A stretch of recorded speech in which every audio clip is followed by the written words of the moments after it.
Brazil trails only the United States in the devastating impact inflicted by the coronavirus. The country has reported at least 2 million cases of COVID-19. Health experts believe that is an undercount due to a lack of testing.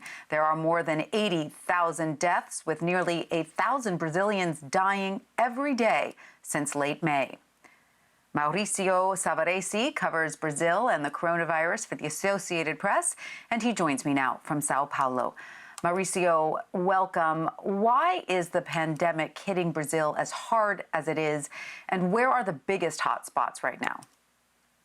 Well, the biggest hotspots now are in the heartland, where there's very few ICU beds and not many ventilators either, so it's getting very harsh there. And in the south, where you have older people living, and it hit mildly in the beginning, and now we're seeing an increase in cases. It is also due to the fact that some of these places have reopened because they thought the pandemic was somewhat controlled, and now they're also seeing a rise in those figures.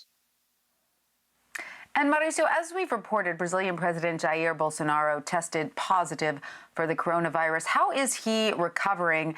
And to what extent is he and his administration responsible for the severity of Brazil's outbreak?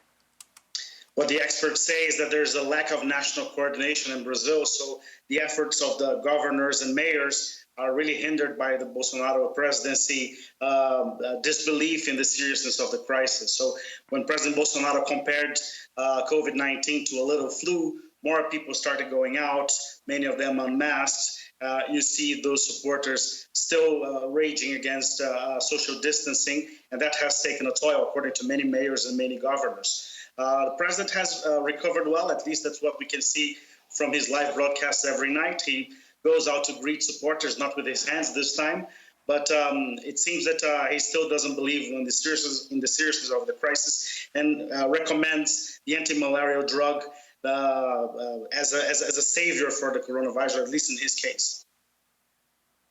And so what are Brazilian health experts saying needs to be done now to curb the impact of the coronavirus there? Well, Brazil is as big as continental U.S., and as you know, there's very different epidemics in different parts of the country. So in some places, there's really recommendations for lockdowns, places in the heartland, places in the south. You will see governors struggling with that idea because that will also bring a very big economic impact for them. In other places, we've seen some easing of the virus, including places in the coast, big cities that are now restarting, but because of the lack of care, we've seen some people going to bars without any masks or without any protection. It feels as if these places are just waiting to get another surge of the virus as well. All right. Well, Mauricio Savarese joining us from Sao Paulo, Brazil. Thank you so much for your time. We really appreciate it.